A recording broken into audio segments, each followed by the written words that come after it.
Meus amigos, minhas amigas, tudo bem com vocês aqui no meu canal do YouTube, Prof. Abacuco Sodré? Espero que sim. Hoje estamos de volta para mais um vídeo sobre direito constitucional, direitos humanos, teoria geral do direito. Uma análise bem completa sobre temas relativos à Constituição, à teoria da Constituição e propriamente o direito, especialmente decisões dos tribunais superiores. Pois bem, para quem não me conhece, meu nome é Abacuco Wellington Sodré, sou professor de Direito Constitucional, Direitos Humanos e de Teoria Geral do Direito no Damásio Educacional e professor da pós-graduação de Direito Constitucional do IBMEC Damásio. Além disso, também sou membro da equipe do professor Erival Oliveira, da segunda fase de Direito Constitucional da OAB. Pois bem, queria então te convidar, se você ainda não é inscrito aqui no canal, que você se inscreva, ative o sininho, para que você possa receber as notificações dos nossos vídeos. Se você também gostar desse vídeo, eu recomendo que você deixe aqui o seu comentário, que é fundamental para o nosso feedback, o nosso diálogo. Ninguém conversa sozinho, ninguém sabe tudo sozinho. Então é importante nós termos um feedback e batermos um papo para eu saber se vocês estão gostando aqui dos vídeos de direito constitucional e qual é a importância. O tema de hoje é um tema assaz importante. Nós aqui hoje é dia 17 de junho de 2020, aqui em plena pandemia do Covid-19, então aqui em quarentena, nós vamos falar de um tema que é assaz importante no processo legislativo. Nós vamos falar da medida provisória. Lembra? Medidas provisórias são um conjunto de atos, então, do presidente da República na elaboração de uma espécie legislativa prevista no artigo 59, inciso 5º da Constituição Federal. Como um decreto, como chamam ali os teóricos da ciência política, um decreto com força de lei. Pois bem, então a Constituição Federal inseriu no artigo 59, inciso 5º, a medida provisória como um mecanismo do processo legislativo. Então, ali é uma função legislativa. Lembrando que os poderes previstos lá no artigo 2º do texto da Constituição são poderes harmônicos, mas que têm independentes, mas que têm funções típicas e atípicas. O Executivo, além da função de administrar, de implementar políticas públicas, gerir o orçamento, gerir os recursos materiais, humanos e financeiros da União e representar o Brasil como chefe de Estado nas relações internacionais. O chefe do Executivo também pode editar medidas provisórias nos termos do artigo 62, ou seja, medidas provisórias com força de lei, ou seja, um decreto com força de lei. Por que um decreto? Porque é um ato monocrático do presidente. Então, a teoria política, por exemplo, quem fala isso, Fernando Limonge, na sua obra magna, que ele ingressou inclusive como professor titular na Universidade de São Paulo, Presidencialismo, Coalizão Partidária e Processo Decisório.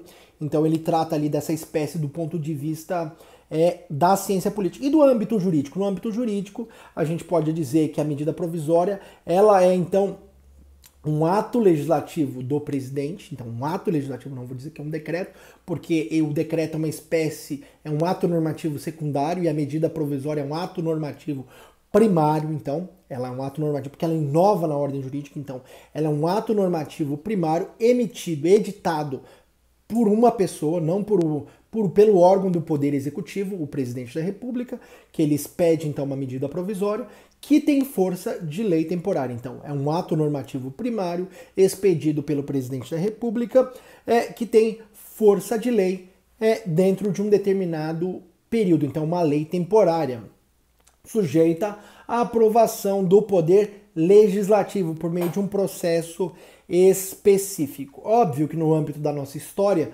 nós temos aqui um monte de medidas adotadas especialmente nos momentos ditatoriais que se assemelham às medidas provisórias, chamados decretos-leis, que aparecem ali, por exemplo, no Estado Novo, ali na Constituição de 37, e aí nós temos medidas como a CLT, temos também o Código de Processo Penal, até mesmo a nossa lei de introdução às normas do direito brasileiro, elas também fruto de um decreto-lei. Pois bem, não somente no Estado Novo, mas também durante a Constituição de 67, com a redação da Constituição praticamente refeita pela Emenda Constitucional 1 de 69, também existiam os decretos-leis, então uma prevalência ali do Executivo. A Constituição Federal de 1988, apesar de ser uma Constituição democrática, ela traz alguma assimetria entre a relação entre o Executivo e o Legislativo. Até o próprio professor Fernando Limonge, quem quiser ler esse texto, Presidencialismo, Coalizão Partidária e Processo Decisório, vai fazer lá o destaque. Por exemplo, a questão das competências legislativas estabelecidas de forma a iniciativa reservada do presidente nos termos do parágrafo 1º do artigo 61. Então, uma série de posições e matérias que são reservadas unicamente ao presidente iniciar o processo legislativo, e não apenas isso, mas também a medida provisória. Então, a medida provisória seria muito mais um ato próximo àquilo do governo parlamentarista, mas nos governos presidencialistas ela se assemelha a uns atos totalitários de concentração de poder. Só que a Constituição ela visa o quê? Entender que essas medidas provisórias elas têm um caráter provisório, elas devem observar ali dois critérios subjetivos do presidente, que é relevância e urgência. Então, algo que seja relevante, tenha ali a necessidade de disciplina imediata e urgência. Se não houver, então, a disciplina imediata, pode haver ali a ausência de preservação de direitos, ou não vai haver um problema institucional do Estado na gestão de políticas públicas importantes. Por isso que a medida provisória ela tem esses dois critérios, relevância e urgência, que até o próprio STF já entendeu que deve ser analisado do ponto de vista jurisdicional, ou seja, quando é judicializada uma medida provisória, lembrando que ela é ato normativo primário, então pode ser objeto de ADI, artigo 102, inciso 1, a linha A da Constituição Federal, nesse processo de judicialização, o Supremo vai analisar excepcionalmente, ou seja, quando de fato for flagrantemente inexistir ali, então, quando flagrantemente inexistir urgência e relevância, for uma matéria que pode ser disciplinada a qualquer momento pelo processo legislativo que o presidente possa iniciar sem a necessidade da expedição de uma medida provisória. Pois bem, hoje a medida provisória ela é editada então pelo presidente com validade de 60 dias, podendo ser prorrogado por mais 60 dias nos termos do parágrafo 3º e do parágrafo 7º do artigo 62 da Constituição. Porém, nem sempre foi assim. Essa redação que hoje consta do artigo 62, ela é fruto da Emenda Constitucional número 32 de 2001.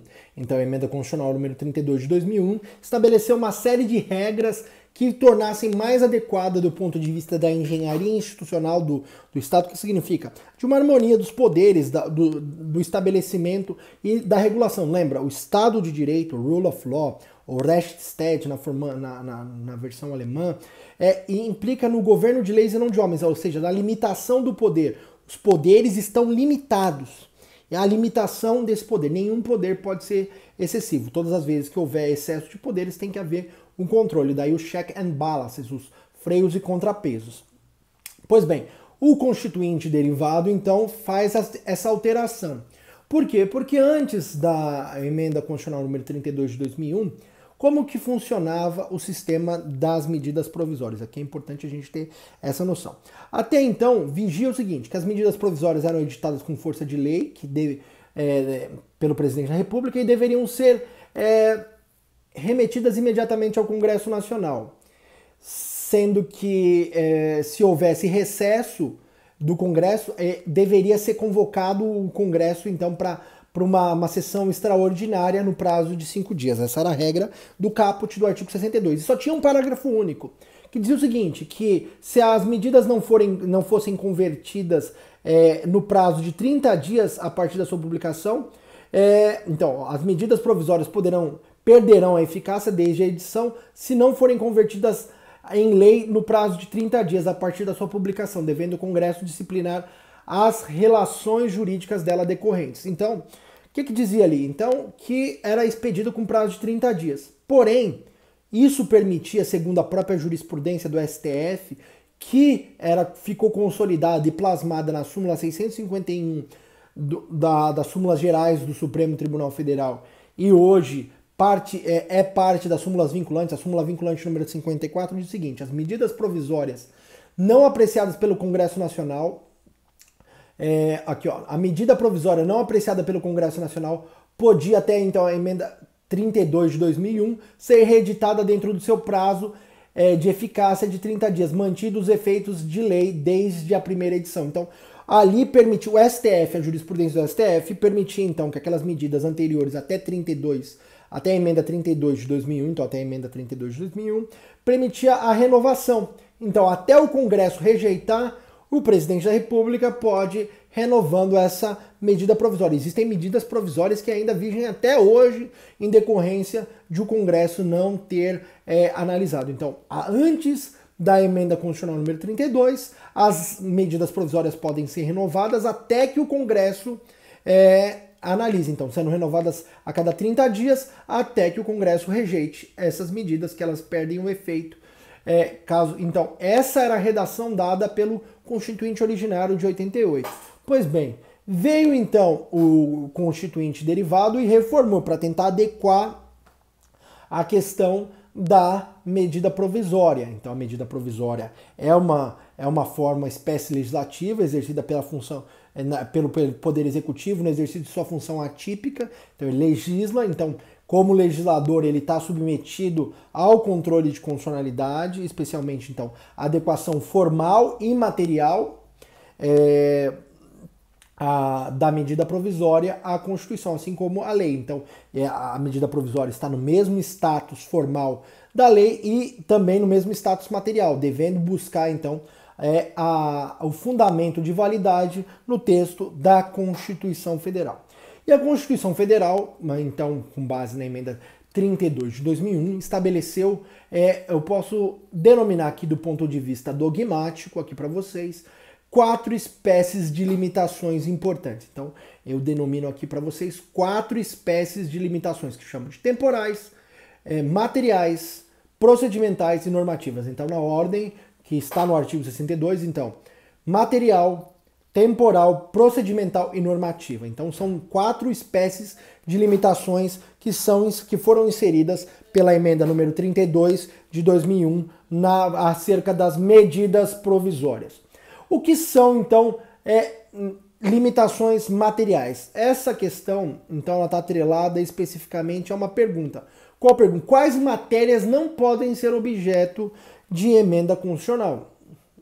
Então, quais são as matérias que não podem ser objeto de emenda constitucional? Então, tenho ali, no artigo 62, estabelece 7 matérias. Então, se você pensar que são 7 matérias que não podem ser tratadas por medida provisória. Quais são elas? Primeiro, a primeira matéria, ali está atrelado ao grupo de direitos de nacionalidade e direitos políticos. Então, nacionalidade, cidadania, direitos políticos, partidos políticos e direito eleitoral. Lembrando que as regras do direito eleitoral se aplicam só apenas para a próxima eleição, não se aplicando aquela eleição que estiver naquele ano ou em curso. Então, é importante observar essa questão da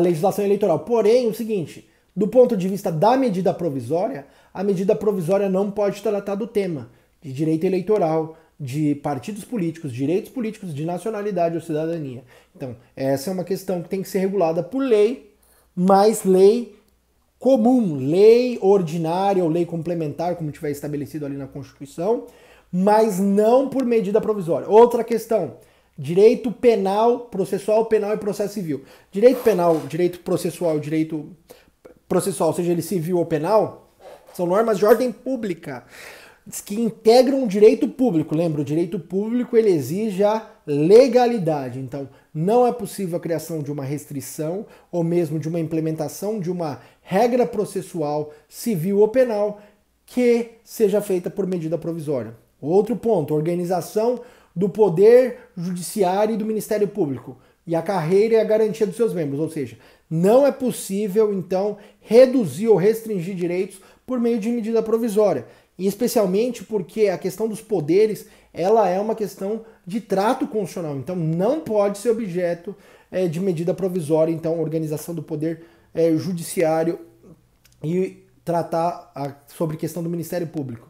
Outra questão, direito orçamentário, planos plurianuais, diretrizes orçamentárias, orçamento e créditos adicionais e suplementares, ressalvado aqueles créditos suplementar estabelecido no artigo 167, parágrafo 3º, que é o crédito suplementar de guerra ou de estado de calamidade pública, como ocorre hoje aqui na crise do Covid-19. Então, é possível ali crédito suplementar para casos de guerra e calamidade pública serem obtidos por meio da medida provisória. Ressalvado, então, o artigo 167, parágrafo 3º, não é possível tratar, porque são espécies de lei em sentido formal, mas em sentido material são atos administrativos, são políticas públicas distributivas entre os poderes, então, ou organizacionais, como você preferir, que é uma subespécie da política pública distributiva. Pois bem, além disso, dessa questão, também a questão que vise detenção ou sequestro de bens, poupança popular ou qualquer outro ativo financeiro. Foi o que aconteceu, por exemplo, no governo Collor, que ele, por meio de medida provisória, apreendeu ali uma série de ativos financeiros, principalmente poupança, e aqui a medida, o constituinte derivado na emenda 32 de 2001, muito bem, estabeleceu essa impossibilidade de uma medida ali que possa implicar em detenção ou sequestro de bens das pessoas em geral. Matérias reservadas à lei complementar, ou seja, há uma inconstitucionalidade formal aqui, não somente material, mas também formal. Nesses casos aqui, como não pode ser objeto de edição de medida provisória, caso haja uma violação, a limitação material, ocorre a inconstitucionalidade formal, que não se convalida, porque não pode ser. Então, desrespeita os procedimentos e regras de processos constitucionais. Então, esse é um processo legislativo, é um processo constitucional. Se houver o desrespeito, então, com relação às matérias, é inconstitucionalidade formal, nulidade absoluta. É vício da inconstitucionalidade, sanção, nulidade absoluta. Então, matéria reservada à lei complementar também não pode. E a última, aquela já disciplinada por lei pelo Congresso Nacional e pendente de sanção ou veto. Ou seja, o presidente da República não pode querer tratar do mesmo assunto que já foi objeto de tratamento pelo Congresso Nacional. Então, prevalece a função típica do poder legislativo. Então, sempre uma prevalência do poder legislativo. Lembra, o Estado de Direito também é um Estado que tem deferência ao legislativo, que apesar do nosso sistema, como eu falei, tem uma simetria de distribuição de poderes em relação ao executivo. Aqui é importante a gente entender que o Constituinte entendeu pela prevalência do legislativo. Pois bem, outro tipo de limitação. Então tem a chamada limitações temporais ou de vigência. Então essa pergunta visa responder basicamente duas perguntas. Qual é o início da vigência e validade das medidas provisórias e quais são os efeitos que ela produz no tempo? Então, a questão das limitações temporais e de vigência dizem respeito, então, qual é a sua eficácia temporal, vigência, então, eficácia temporal, ou qual é a dimensão da sua própria vigência. Então, extensão da vigência e eficácia com relação à produção de efeitos. Pois bem, respondendo a essa questão, temos ali, então, primeiro o artigo 62, parágrafo 2º, que diz que a MP que trate de majoração de imposto só produzirá efeitos no exercício seguinte se houver sido convertida em lei até o último dia daquela medida que foi editada, ressalvados os casos em que poderá ser feito de forma imediata. Então, em regra, o direito tributário pode apenas ser alterado pela medida provisória, porém, ele pode ser alterado pela medida provisória, porém os seus efeitos vão ser produzidos apenas no outro exercício, ou seja, no próximo ano. Então, ali, observado somente a anterioridade anual, desde que a lei que converta a medida provisória em lei seja feita até o último dia daquele ano vigente. Pois bem, Só que tem exceção. Qual é a exceção? Lembra que existem aqueles impostos federais que têm um objeto muito mais do que fiscal. Tem ali um sentido da extrafiscalidade, que significa uma política pública de reequilíbrio da balança, de estímulo da atividade econômica, em que eles podem, a sua alíquota de máxima ou mínima pode ser feita por decreto, conforme estabelece ali o parágrafo 1º do artigo 153, sendo que caso o poder executivo ultrapasse os limites do seu poder regulamentar em sede de decreto, o Congresso pode sustar os atos nos termos do artigo 49 da Constituição Federal. Então, e nesse caso, se ele pode por decreto, por que ele não poderia, então, por medida provisória ad minus ad maiore, uma interpretação racional? Está ali a previsão, então, no parágrafo 2º, dizendo o seguinte, que a medida provisória pode, então, majorar ou diminuir alíquotas ou determinado dos tributos de natureza extrafiscal, ali, de forma específica. Imposto de importação, imposto de exportação, artigo 153, inciso 1, inciso 2, e IPI, inciso 4º, e IOF, inciso 5º, além do artigo 154, inciso 2º, que é o imposto extraordinário em caso de guerra. Que mais que a gente pode falar também a esse respeito? Então, essa questão pode ser majorada e não estão sujeitos esses tributos à anterioridade nonagesimal. Sequer a anterioridade nonagesimal, eles estão sujeitos nos termos do parágrafo 1º do artigo 150 da Constituição Federal. E aqui eu destaco, então, a ADI 1417, então a ADI 1417 e a ADI 1667, então a ADI 1417 e a ADI 1667, dizem ali que o Supremo tem entendimento que é possível a disciplina da matéria tributária por meio de medida provisória. Pois bem, então esse é o primeiro ponto. Então, em matéria de direito tributário, em regra, se não forem aqueles impostos extrafiscais, a exigência do tributo majorado será para o próximo exercício, desde que aprovada a lei até o último dia do ano em que foi editado. Pois bem, ultrapassado tal ponto, com relação à vigência, qual que é a vigência, então, da medida provisória? Nós lembramos, então, que no termo do parágrafo único do artigo 62, na versão do Constituinte originário, era de 30 dias, podendo ser renovada infinitamente, até conforme a súmula 54, súmula vinculante número 54 do STF. Pois bem, com relação à vigência atual, ela é de 60 dias, nos termos do parágrafo 3º do artigo 62, podendo ser prorrogada nos termos do parágrafo 7º por um único período de mais 60 dias. Então, por um período de 60 dias. E aqui um ponto importante, o parágrafo 4º ele vai dizer o seguinte, que o prazo de 60 dias não é computado no período em que o Congresso estiver de recesso.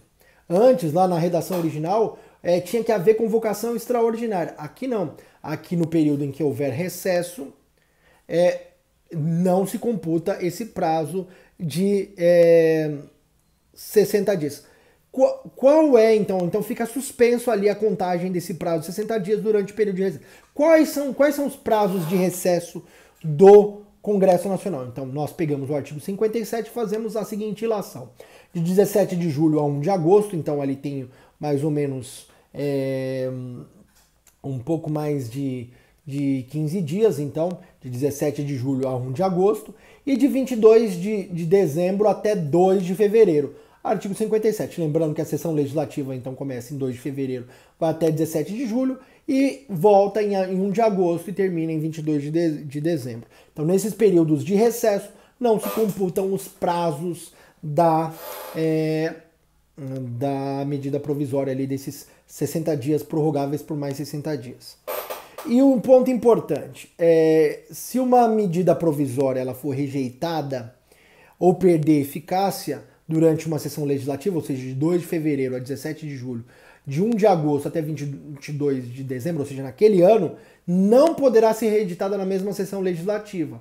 Então o STF também já adotou posição nesse sentido, dizendo que não é possível. Até o presidente Bolsonaro tentou editar a medida provisória e o STF deu a cautelar em sede de ADI, então do controle concentrado de constitucionalidade, porque não é admitido. Então, no âmbito da vigência temporal, quando se inicia a vigência? Leis, edição de medida provisória sobre matéria tributária, no próximo exercício, se a medida provisória for convertida em lei, ressalvados impostos de caráter extrafiscal no âmbito federal lá. Imposto de importação, imposto de exportação, imposto sobre produtos industrializados e o IOF, além do imposto extraordinário. Também ela tem vigência de 60 dias, podendo ser prorrogado por mais 60 dias, e o prazo não é computado durante a vigência do recesso. Então, durante a vigência do recesso, não se computa o prazo de 60 dias ou da sua prorrogação. Fica suspensa a contagem. E ela não pode ser reeditada dentro da mesma sessão legislativa. Pois bem, vamos seguir.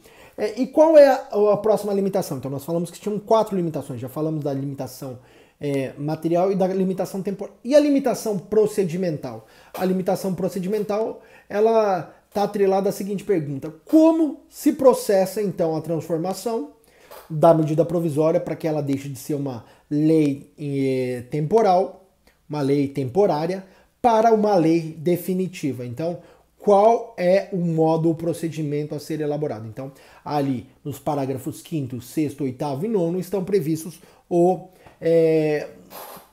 procedimento que o Congresso Nacional vai ter que adotar. Então, primeiro ponto, o Congresso Nacional vai fazer o controle de constitucionalidade prévio, então controle prévio de constitucionalidade, avaliando se a medida cumpriu os requisitos de relevância e urgência e os demais pressupostos constitucionais. Então, parágrafo 5º vai ser o primeiro passo. O Congresso vai analisar, tem esses requisitos? Se não tiver, já dá por prejudicada a medida e pode rejeitá-la, inclusive tendo parecer nesse sentido, fazendo inclusive com que ela perca a sua vigência.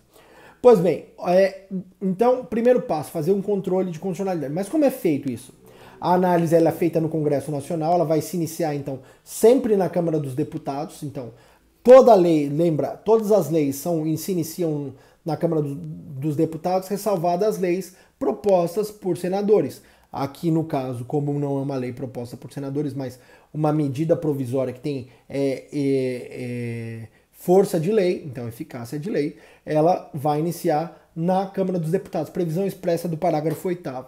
Cabendo então uma comissão mista, então ao mesmo tempo que ela vai iniciar na Câmara dos Deputados, vai caber uma comissão mista de deputados e senadores examinarem as medidas provisórias e sobre elas emitirem um parecer. Então, seja ela na Câmara, seja no Congresso, vai ter uma comissão mista primeiro que vai analisar essa questão e vai emitir parecer a serem apreciados em sessão separada pelo plenário de cada uma das casas do Congresso Nacional, nos termos do parágrafo 9º. Lembrando que, a partir do momento que o parecer é votado, então, aprovado o parecer no sentido de que pode ser deliberado, pode ser objeto de lei, então, feito o controle de constitucionalidade prévio, vai ser, então, chamada a votação e vai se votar na forma de lei ordinária, ou seja, por maioria simples dos presentes. Aqui um ponto importante. E se a MP não for analisada pelo Congresso Nacional?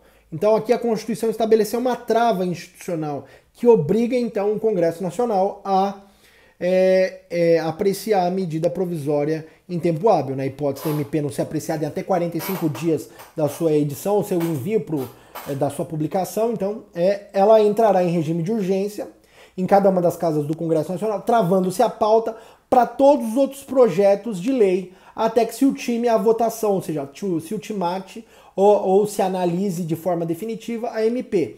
Qual é a ressalva? Aqui a única ressalva seria se houver, então, ali uma análise de emenda constitucional, parágrafo 2º do artigo 64 da Constituição, que também foi inserido com a redação dada pela emenda constitucional número 31 de 2001. Então, ela também trata ali do parágrafo 2º do artigo 64. Ressalvadas as emendas constitucionais, a pauta fica travada até a votação, então, da casa no Congresso Nacional, para acerca da medida provisória. Pois bem, e o STF no MS 27931, então no MS 27931, reconheceu então o ponto que, ressalvada a emenda constitucional, a pauta fica travada. Em casos de emenda constitucional, a emenda constitucional tem privilégio, porque ela se trata de um exercício de poder máximo, que é do poder constituinte derivado, então ele prevalece, não bloqueia a pauta para análise de emenda constitucional.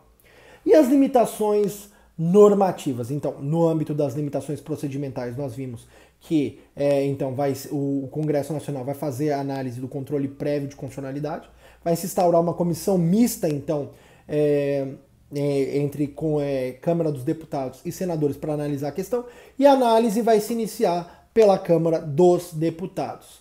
Lembrando que se não houver análise até 45 dias do início da publicação da medida provisória, vai haver a trava, ressalvado então aí as deliberações sobre emendas constitucionais. E as limitações normativas, aqui é um ponto importante, que diz respeito à segurança jurídica.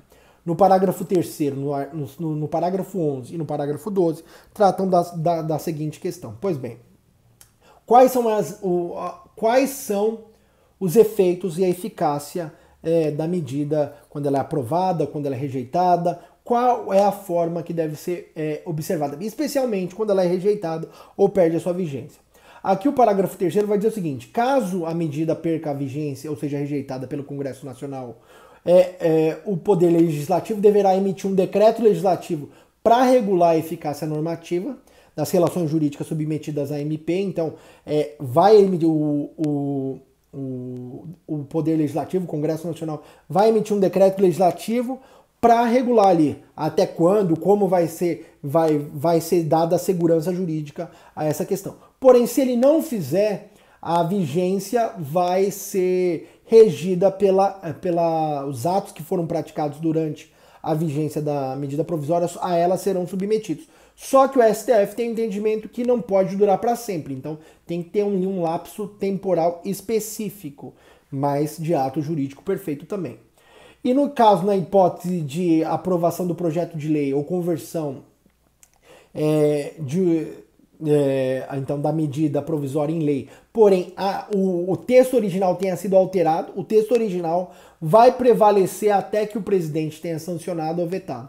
Então, a partir do momento que ele sancionou ou vetou, passa a vigir, então, um novo texto adotado pelo Congresso Nacional, com todas as emendas realizadas pelo Congresso Nacional. Então, o ponto de vista da questão normativa primeiro, em regra, se a medida não for aprovada ou rejeitada, o Congresso deverá emitir um decreto legislativo para estabelecer a questão da eficácia das sujeições daqueles atos praticados durante a vigência. Caso ele não edite, ela vai se sujeitar, então, às regras da medida provisória estabelecida, apesar de ter perdido a vigência. E na hipótese de alteração do texto, quando da conversão da lei, o texto original da medida provisória vai prevalecer até, então, o veto ou sanção presidencial, nos termos do parágrafo 12 da medida provisória. Pois bem, além disso, eu queria destacar com vocês aqui um dos pontos principais, aqui, ponto sobre judicialização. O STF, como eu falei, ele entende que em excepcionais casos, somente vai ser analisada a questão da relevância e urgência da medida provisória em sede do controle concentrado de constitucionalidade. Esse é um ato político do presidente, então ele vai decidir ali e quem deve controlar em regra é o Congresso Nacional. Inclusive esse é um entendimento hoje espelhado de forma explícita pelo ministro Marco Aurélio Mello, quando faz as análises das medidas provisórias judicializadas. Então, esse entendimento está já consolidado e plasmado nas seguintes ADIs. Então, a ADI 2527, a ADI 2527, a ADC 11, então a ADC 11, a ADI 4029, então a ADI 4029, a ADI 1721, a ADI 1721. Outro ponto que é importante a gente tratar aqui com relação aos efeitos da lei alterada pela medida provisória, a suspensão do efetivo, efeito até a efetiva aprovação, não se tratando de revogação. Então, ou seja, quando a lei que é alterada pela medida provisória, imagina uma lei civil, como aconteceu com o parágrafo 4º, com o artigo 50 do Código Civil, da questão da desconsideração da personalidade jurídica, foi alterada pela medida provisória de liberdade econômica. Nesse caso, a norma supostamente revogada não foi revogada, ela foi suspensa até apreciação, porque se a medida provisória for rejeitada ou perder sua validade, volta-se o status quo ante, ou seja, a regra estabelecida antes da medida provisória. E onde o STF fixou isso? A DI 5709, a DI 5709, a DI 5716, a DI 5716, a DI 5717, a DI 5717, a DI 5727, a DI 5727 e a DI 2984, a DI 2984. Pois bem, outro ponto aqui é a questão da proibição da edição de medida provisória no mesmo ano. Então, proibição da edição de medida de MP na mesma sessão legislativa. É aqui. Então, eu estou até produzindo um PPT aqui que vou deixar no meu Instagram para vocês, para quem me acompanha. Então, aqui, ó, qual é então a proibição? Onde está essa proibição? Está lá no parágrafo